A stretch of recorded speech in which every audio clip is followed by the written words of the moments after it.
লখিমপুৰত আমি অতি কমেও 6 লাখ ভোটৰ ব্যৱধানত জিকিম আৰু সেই পৰিৱেশ আজি ইয়াত দেখিছে যে আমাৰ সকলো ৰাইজ কি ধৰণে ওলাই আহিছে আৰু যি ধৰণৰ উৎসাহ মই লখিমপুৰৰ যলৈকে গৈছোঁ তাত একেই উৎসাহ।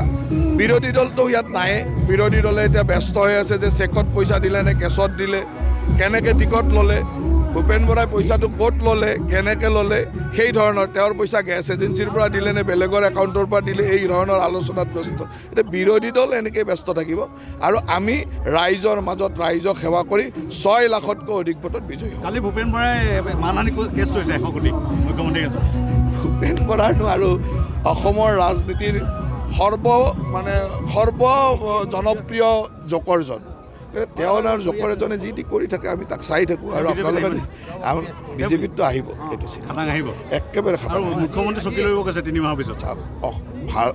আমাৰ দলে মুখ্যমন্ত্ৰী দলৰ নেতৃত্বই সিদ্ধান্ত লৈ দলৰ নেতৃত্বই সিদ্ধান্ত লৈ পেলাই তেওঁ যদি মুখ্যমন্ত্ৰী হ'বলৈ আহিব খোজে আহিব পাৰে, আমাৰ দলত কোনো অসুবিধা নাই। ভগৱানে নকৰক বেমাৰ আজাৰ নহওক, কিন্তু বেমাৰ আজাৰ হ'লে যাতে নিজৰ মাটি গৰু ছাগলী বিক্ৰী কৰিব নালাগে আৰু সুন্দৰভাৱে নিজৰ পৰিয়ালৰ চিকিৎসা চলাব পাৰে, তাৰ কাৰণে এই 5 লাখ টকাৰ আয়ুষ্মান ভাৰত বা আয়ুষ্মান অসমৰ কাৰ্ড এতিয়া মুখ্যমন্ত্ৰীয়ে চিন্তা কৰিছে যে এটা অৰুণোদয় দিব পৰা যায়, তেতিয়াহ'লে প্ৰত্যেক পৰিয়ালে নিজৰ জীৱনৰ মানদণ্ড উন্নত কৰিব পাৰিব।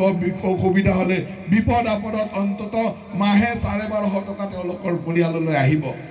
এইবাৰ এই ইলেকশ্যনৰ সময়তে আমাৰ কাৰ্যকৰ্তাসকলে ফৰ্ম লৈ গৈছে, আপোনালোকৰ তাত গৈছে নে নাই? ফৰ্ম ফিল আপ কৰাইছে নাই? এই ফৰ্মবিলাক ফিল আপ কৰি দিব। আমি সেই ফৰ্মত যিমান মানুহে ৰেচন কাৰ্ড থকা মানুহে অৰুণোদয় পোৱা নাই তেওঁলোকক পৰ্যায়ক্ৰমে অৰুণোদয় দি 100% ৰেচন কাৰ্ড থকা মানুহক অৰুণোদয় দিয়াৰ সিদ্ধান্ত লওঁ। তাৰ অফাৰ আছে, লাগিবনে নাই? 3 নম্বৰ বাম্পাৰ অফাৰটো লাগিবনে নাই? লাগিব। 3 নম্বৰ বাম্পাৰ অফাৰটো হ'ল আমাৰ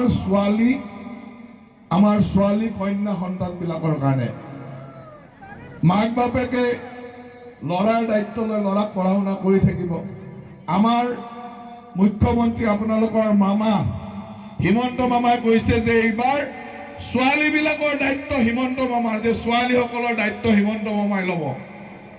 আপোনালোকৰ ছোৱালী যেতিয়া মেট্ৰিক পাছ কৰে, তেতিয়া মেট্ৰিক পাছ কৰিলে স্কুলত থাকোঁতে চাইকেল দিয়ে, মেট্ৰিক পাছ কৰিলে কলেজত এডমিশ্যন দিয়ে, ফ্ৰী টেক্সট বুক দিয়ে, ফ্ৰী এডমিশ্যন দিয়ে।